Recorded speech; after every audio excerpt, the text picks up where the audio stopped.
Okay, thanks, Stephen. That was a good setup for what I'm going to talk about now. Thank you, Karina, as well. Great turnout, amazing turnout. Thanks for doing such a great job at these events. My name is Wole Moses, and I'm part of the Microsoft Federal team covering our civilian customers. I've been at Microsoft for 20 years, and I've been in a lot of different roles over that time. And the coolest part of my experience in Microsoft is when I get to work in other domains outside of technology and learn about other domains. And so through our partnership with USDA, and so Dr. Mirsky really didn't give you a good intro of himself, so you can probably read about him. We did a case study video, but he's done some amazing work. He's a lead researcher at an agency at USDA called Agricultural Research Service. And we started a partnership with them earlier this year. And so it's been amazing.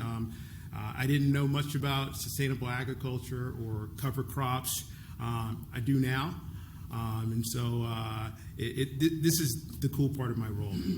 So I'm going to talk about Microsoft FarmBeats. So Microsoft FarmBeats represents an evolution of the types of services that we're offering in Azure. So as you all know, Azure is a platform for providing building blocks for lifting and shifting systems to the cloud, or modernizing in the cloud, or building new applications in the cloud, right? Those are, if you think about it, those are sort of horizontal types of use cases. What FarmBeats represents is something you'll start to see and learn more about coming out of the Azure engineering team, which is we're actually now offering vertical platforms. This is one of the first ones, and this is focused on digital agriculture. It emanated out of Microsoft Research, so the first place this FarmBeats technology started was in Microsoft Research, which is an incubation entity within Microsoft where we look to solve big problems. The problem that the researcher who started FarmBeats, his name is Ranveer Chandra, was looking to solve was around precision agriculture, which is a concept that's been around for about 30 years, but never really made a lot of traction in that time for mostly technical or cost-related reasons. And so what he embarked on about 5 years ago was, let me sort of deconstruct some of these challenges that have led to low adoption of precision agriculture worldwide, and let me see if there's some technological solutions to solve those issues. So that's what FarmBeats is all about. We went into private preview, was Ignite 2 weeks ago? So at the Ignite conference. And so it's a service available in the Azure Marketplace. And so you go into the Azure Marketplace and look for Azure FarmBeats. You'll find it. There's documentation as well that can walk you through how to set it up. So just wanted to have a little bit of preamble to set up what I'm going to talk about today. Data-driven agriculture, Dr. Mirsky covered a lot about this, so I'm not going to go into this too much. But obviously there's a lot of benefits to applying data to agricultural decisions. And that's squarely where the FarmBeats solution is aiming for. Now, I'm going to walk you through the FarmBeats technology in a moment, and I'll do a quick demo as well. But I want to also talk about where we're going because we just embarked on, as I said, a vertical platform for digital agriculture, but we're going to continue down that road. So there's some other solutions that you'll see coming out of that team. A lot of this, one thing I want to emphasize is a lot of this isn't just coming from Microsoft, so we're heavily invested in our partners, both ISV partners, but also manufacturers in the farming industry. So if you think about some of the big farm equipment manufacturers, those are some of the relationships that we have to leverage in order to build out this ecosystem. So some of those opportunities you'll see coming from us are things like connected farms, where you have existing farm equipment able to communicate with newer sorts of instruments in the farm, drones, sensors, and they're all sort of communicating in concert and helping drive farming decisions. AI-based advisory is something else that we're looking at, and that's really about real-time actionable insights based on ground truth, what we're seeing from the ground. Precision farming, We're looking at integrating lots of different systems: irrigation, fertilization, weed management systems as well, and then traceability. So this is really that whole concept of from farm to table. Like, how do you do food traceability throughout the entire food supply chain? So I talked about some of the long-standing issues that we tried to look at as far as why hasn't precision agriculture, why hasn't data-driven agriculture taken off over the 30 years that it's been a concept? Well, one of those issues has to do with connectivity, because farms, by definition, are typically in rural areas, right? And what do you lack in a lot of the rural areas, not only in the U.S., but throughout the world, is you lack connectivity. So if you're talking about connecting all of these sensors in ground, if you're going to instrument a farm with a bunch of sensors, those sensors need to communicate to the cloud. By definition, there needs to be some sort of connectivity, and you need to have good connectivity, internet connectivity, right? Same with drones. A lot of people are looking at drones and shooting drone imagery. Well, that becomes massive, right? So how do you get that to the cloud? Again, even in the U.S., a lot of the rural, you'd be surprised at how disconnected a lot of the parts of rural America is, much less in other parts of the world. And so that was one of the first problems that we looked at. And for that, we took a technology that Microsoft Research had already been working on, started really looking at connecting schools in parts of the world that didn't have the internet connectivity, and that technology is called TV white spaces. And so TV white spaces basically uses unused TV spectrum to propagate Wi-Fi signals over massively long distances. And so, do I have any millennials in the room? All right, so you guys may not understand this reference. Everybody else will understand. So I'm talking about the pre-Netflix, pre-cable generation. I'm talking to you now. Do you guys remember when we used to flip the channels? And sometimes you see an actual channel, and then sometimes you see this thing on the right, static, right? Millennials, you've never seen that, right? It's always on. So this static right here represents unused TV spectrum.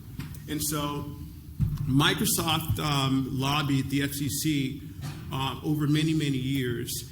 And I think it was around 2009 that we finally got approval to use these unused TV channels to propagate Wi-Fi signals. And that's when we talk about TV white spaces, that's what we're talking about. And so we can, with TV white spaces, we can send Wi-Fi signals 20 miles. I think in the U.S., I think we're restricted to 12 miles. That's just an FCC restriction. But theoretically, and actually more than theoretically, we can propagate those signals for over 20 miles. So now we have the solution for how you can connect all of this sensor data that you have in the field, all the data that you have in the field, to the internet. Now, we also, so Dr. Mirsky in his humble presentation also didn't talk about some of the work that we did with USDA at the ARS Research Farm in Beltsville. So we actually have done a deployment at Dr. Mirsky's research farms in Beltsville, basically right beside the IKEA, if you know where that is. Yeah, I was actually there today.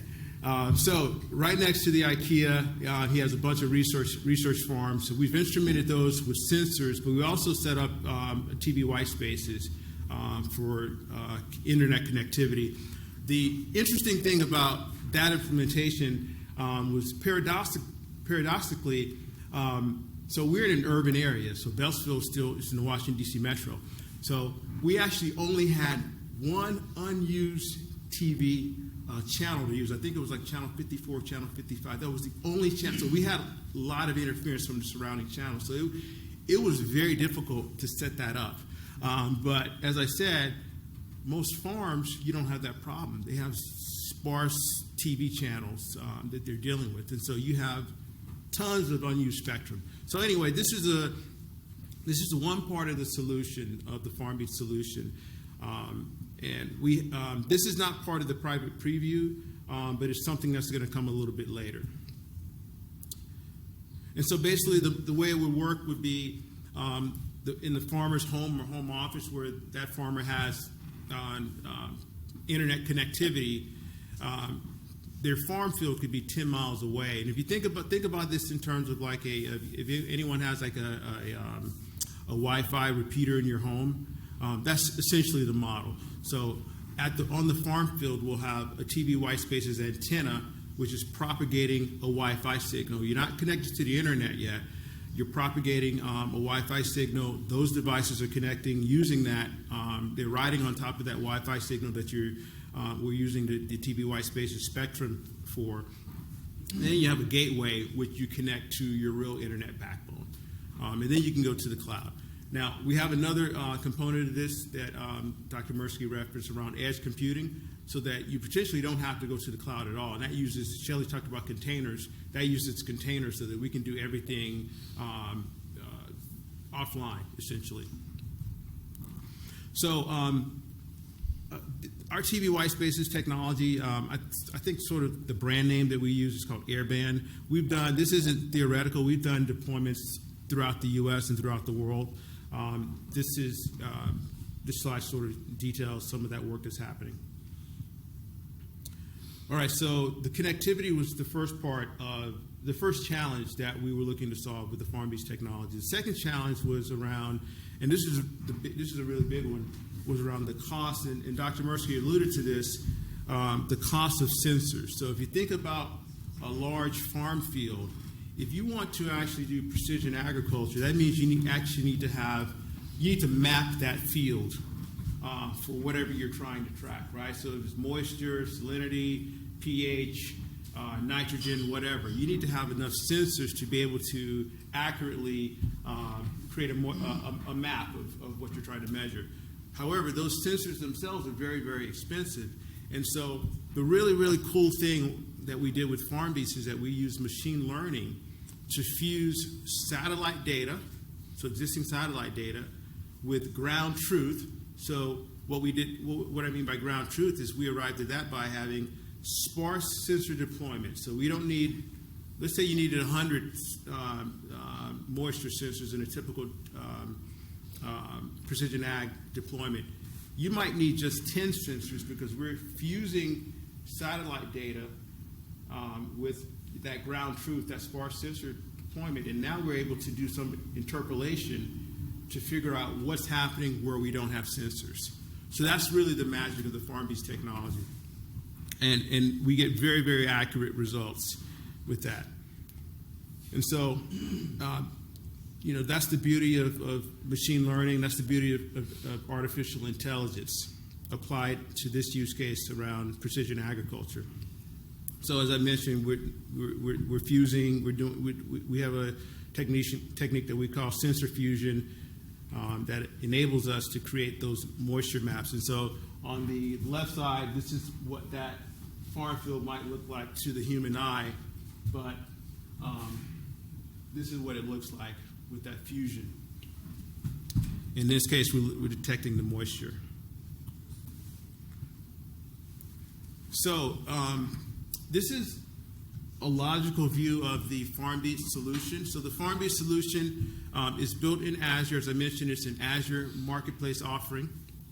The way to look at this is more or less a legend that describes the FarmBeats offering. So everything in blue is Azure. So these are the core Azure services that this is built on top of. And I think there are like 16 different Azure services that FarmBeats is built on top. So you'll see just some of these here: Azure Databricks, Power BI, Azure Machine Learning, Time Series Insights, Azure Data Factory. There's a number of core Azure services that this is built on top of, and those are represented in blue.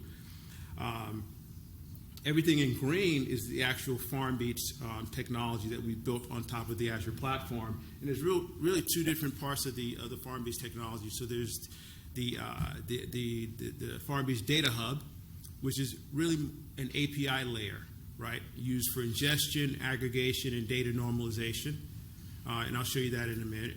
And then the next part is the FarmBeats Accelerator. And this FarmBeats Accelerator is essentially a UI sample application that we've built on top of the Data Hub to provide an example use case for what can be built on top of FarmBeats. So the key thing to keep in mind is that FarmBeats is a platform for others to build on top of, including our partners. And so you'll see in yellow we've got some areas representing partner solutions that partners that we're working with are building now or will be building in the future that you could build in the future.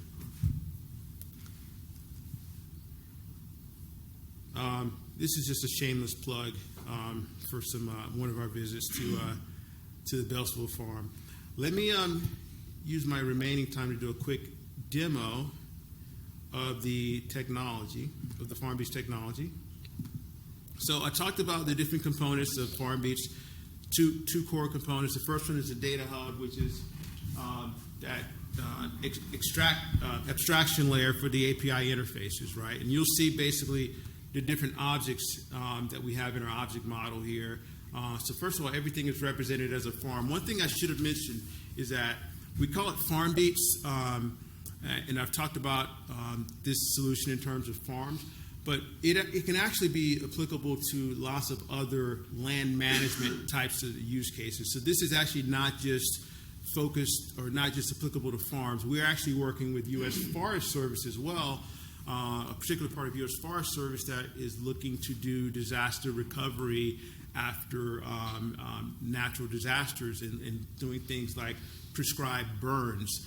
Because some of even though the use case is different as far as precision agriculture, some of the techniques and intent are the same. They're trying to measure what's happening on the ground. They have ample satellite or drone data that they can use to create models for what's happening over large swaths of territory where they actually don't have sort of instrumentation. So this is sort of the big picture of our object model, and these are some of the different methods. These are all REST APIs. Bless you. And then I talked about the other part of FarmBeats being our sample application, right? So this is that part right here. So I'll show you real quick. This is Dr. Mirsky's farm in Beltsville, and you'll see the actual sensors. So far we only instrumented with 3 sensors. I think we're supposed to increase the number of sensors. So one of the things that FarmBeats, one of the things that we'll do out of the box is we have an ML algorithm around sensor placement. So it will actually look at historical satellite data, and it will tell you what are the optimal places to place your sensors and how many sensors should you place. So we have a sensor placement algorithm. Let me know when I'm running out of time. 5 minutes ago? Okay. So I'll move more quickly. I was going to show you how to create a farm, but I'll skip that. Let me show you. So here's some of the sensors that these are sensors that we have registered, and we can work with all the major commercial sensor manufacturers. And here we can actually look at what's happening on the ground. So this is literally these are measurements from Dr. Mirsky's farm. This is the coordinate of this particular sensor.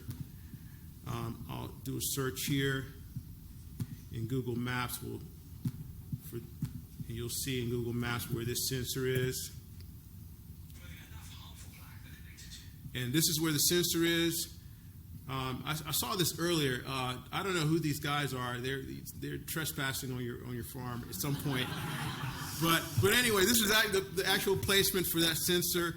And if I go back to time series insights, I can actually, these are some of the different experiments that Dr. Mirsky has done on his farm, and we can actually get real-time insight on what's happening with those sensors on the ground.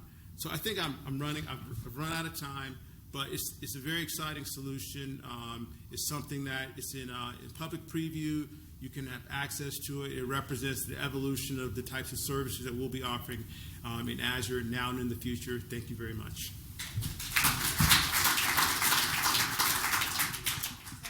Set up for the panel. I think you have one question in front. Sure. Question? Yeah, one question. So, Tyrese Johnson from Homeland Security. Question for you. I don't know where he's at, but I recognize the value in having the analytics for the farm, particularly in remote locations, but there's a cost to it, right? There's a cost to it. So I'm curious if you guys have begun to investigate the costs associated with placing all the sensors and the utility costs around that, Right. as well as the cost savings. Yeah. Well, that's the beauty. Associated with the growth technology. That's the beauty of the solution. We have exponentially lowered the number of sensors that need to be in the ground because we can use a combination of a few sensors and satellite data, and we can now tell you what's happening in parts of the field that you don't have sensors. And so that's one of the primary innovations in the solution. We're dramatically or exponentially lowering the number of sensors that have to be placed in the ground. Willie will be here afterwards. Continue that conversation. Sorry about Yeah.